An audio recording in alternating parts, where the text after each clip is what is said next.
All right, a very warm welcome to the YouTube family. We are reading the book Healing is the New High. Let us start reading. I will pin Sanya and I will share the.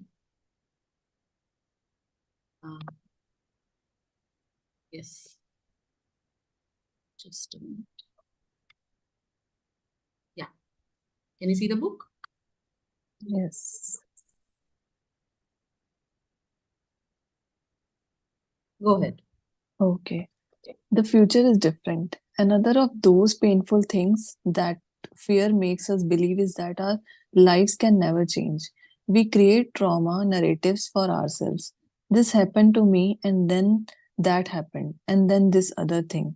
And so now I am just waiting for the next terrible thing. This is my life. I can never be happy or peaceful because I know I am destined for more bad times. And it's a self-fulfilling prophecy. If we expect more trauma, we will look out for it. Maybe we will even seek it out, even if we don't exactly know we are doing it. So we get trapped in a cycle of being hurt and then expecting hurt and then being hurt and waiting for more. There's not much room for happiness and growth there, right? One of the easiest places to see this cycle in action is in the relationships we choose. Often, due to the paradox of comfort through pain, incompatible couples cling on to each other. One half of the couple forms their identity around their partners and finds that without their other half, their image of themselves is shattered. Some people can't recognize who they are or what their life is without having that other person present in their life. Don't get me wrong, that can always change. And if you are screaming, "This is me," you are in a good place for finding your way out of this box. However, the glue that keeps this identity in place is a combination of the memories and imagined potential of that person. People tend to believe that their illusion of the present is the ultimate truth. They don't realize that they have created it themselves through the lens of the past and future, or more accurately, their personal perception of the past and future. Their present lens is distorted by two places that exist only as mental construct. The past and future don't exist in the physical realm, but we travel to them regularly to present ourselves with fact about our current relationship or to justify our action and decision in the present time. Sure, the past is beneficial when it comes to inspiring a positive shift in our mindset, such as remembering all the great things that a person's done. And yes, any future mental space can be occupied by empowering thoughts to manifest change. For example, through visualization, which we will get to shortly. Nevertheless, the way a person behaves today in the present rather than how they behaved in the past ultimately defines where they are on their journey. And if they are genuinely committed to your relationship, you will find answers right in front of you or within you, not behind you or ahead of you. Past going doings and promises are not a reflection of the present situation, even if they have helped to form it. Remember, we have manifested the present based on few patterns that stem from the past. Layers of distorted perception will always hide the unlimited truth. Realizing that you have, sorry, realizing that you love the memories of a person more than the person can be comfortable, even painful, because an illusion that's protected and hold you is being destroyed. But it's a step toward letting go of unhealthy attachments and healing. By extension, you will open yourself up to a better relationship, one that really is based on love and respect and that has a bright future.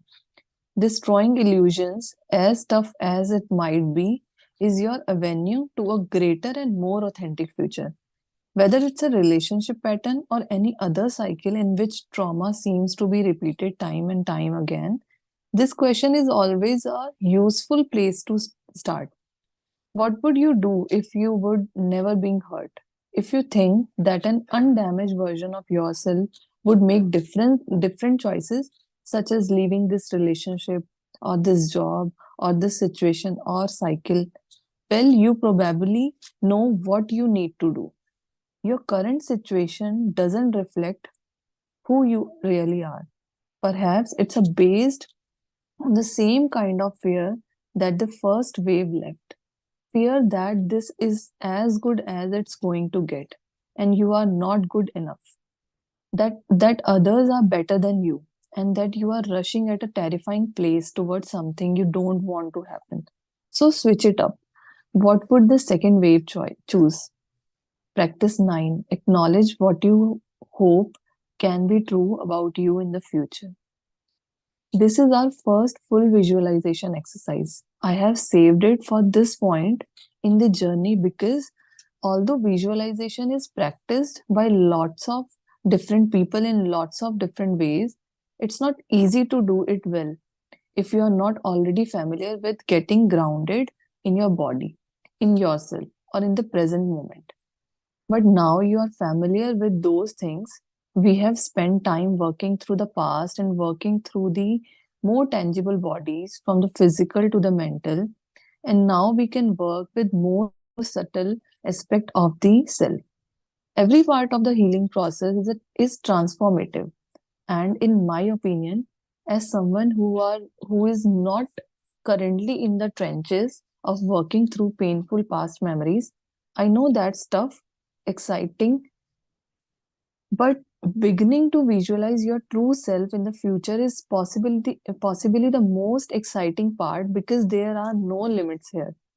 You don't have to color within the lines. You can imagine anything and everything that you truly want and make it real in your mind, if only for a few minutes.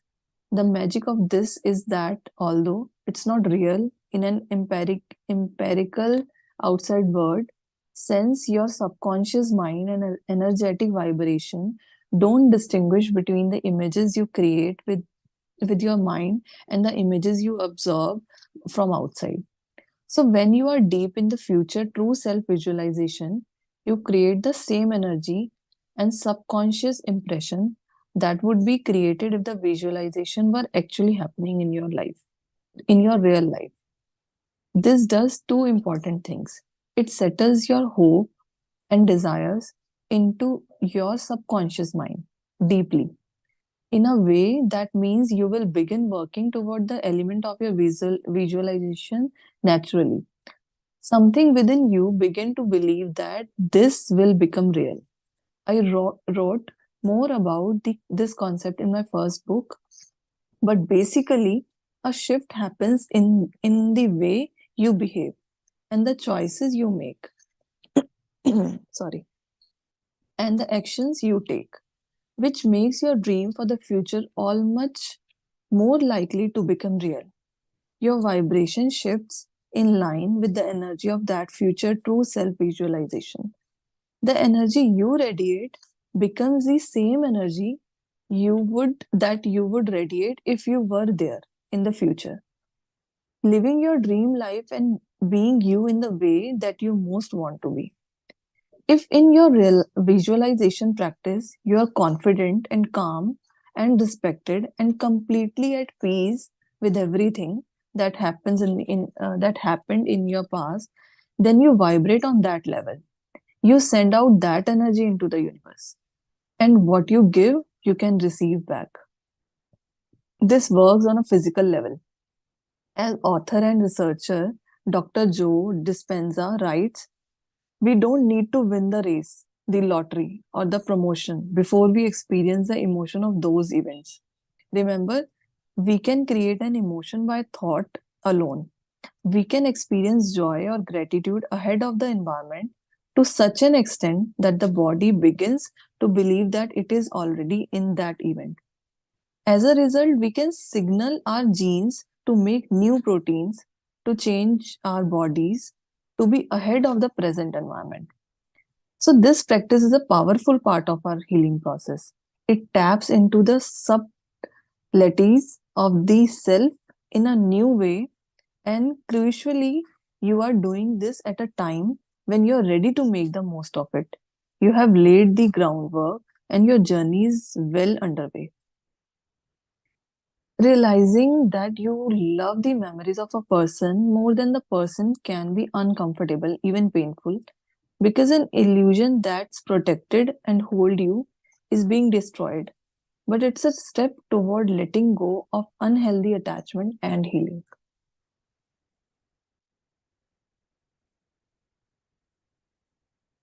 Dare to hope. This practice can be done in your usual comfortable seated position, or you can choose to do it lie down. It's a great one to work through at the end of the day in bed. You can drift gently into sleep afterward and allow your visualization to settle even deeper into your subconscious as it leaves its impression on your dreams. Settle into your preferred position, close your eyes, or keep them open and soften the gaze.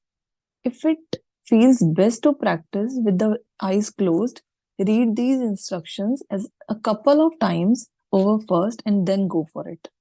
Take a deep breath in and imagine the breath traveling to every cell of your body, breathing right into the tips of the fingers and the tips of the toes and the crown of the head. Hold the breath in for a few seconds and then slowly release it. Allow the breath to return to an easy, natural rhythm.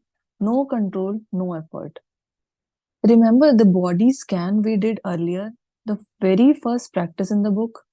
Call to mind a similar awareness of the body now. There's no need to notice every part of the body in turn, although, if you have time and you would like to, feel free. But do become aware of the whole body, a complete, perfect, harmonious organism, everything connected. You are completely aware of the whole body in this place, in this moment, in stillness and in calm. Then bring the awareness to your thoughts. Notice the movement of your mind, thoughts passing through and lingering for a moment and then passing on. No thought is good or bad. There's no need to judge. Allow each thought to exist and then release it. Now you can begin to take control of directing your thoughts. Imagine yourself 5 years from now. Picture it if as if you are really there. Begin to build an image in your mind, a reality. 5 years have passed, and you have spent that time working in a focused, kind, and purposeful way on your healing journey. You have let go of painful memories and brought suppressed pain to the surface. You have grieved for that pain, grieved for the version of you who would never processed that pain as you have accepted it. And over those 5 years, as you have become more and more connected with who you really are, and more aware of your limiting beliefs and patterns, you have changed, or rather, you have returned to equilibrium. You are not a different person. You are the same person, but you no longer carry your wounds so rawly. Your emotions are no longer heavy. You're free. You're healed. And in this state, your life has begun to change. You have achieved goals you always dreamed of. You have built strong, loving, fulfilling relationships. You feel whole. Visualize yourself standing in this moment 5 years from now, and as if you really are there. Notice where you are, what you have, how you feel. Make it as detailed as you like. You might notice the clothes you are wearing, the body language you're using, the people around you, and become aware of where you are at in your life. Imagine the job you're doing, the home you're living in, anything that feels important to you. You're not just creating a picture here, more an entire scene. Involve your senses too. Where are you? What does that place smells like? What objects are you surrounded by? And what do they feel like? What can you hear, taste? This moment of feeling good and feeling better and feeling healed is yours. Embrace the creativity you have within you and conjure it completely. There's no wrong way to do this. For example, if you feel that when you have overcome your trauma and fear, you will be able to build the relationship you have always dreamed of. Then visualize yourself with that person. They are in the moment with you, and you can feel their arm around you, smell their scent, and see the depth of their eyes looking back at you. Or if you feel that when you get to that future moment, you will have a certain home or a certain appearance or a certain lifestyle. Include these things in your sense, in your scene. There are no limitation here and no judgment either. Make it yours. Be in this moment 5 years from now. You will feel whole, experience it. Don't worry if it feels far fetched to begin with. It doesn't matter. This practice is almost like trying your future on four sides, feeling into the potential that exists if you commit to your inner healing, seeing for yourself how worth it this will all be. And then in your own time, notice the breath again, the rhythm of the breath, the length of the breath, and the depth of the breath. Gently and slowly return to the present moment, to your body right here and now. Your practice is complete. You have begun to acknowledge what your true self really wants in the future. And so you have started to make it all possible.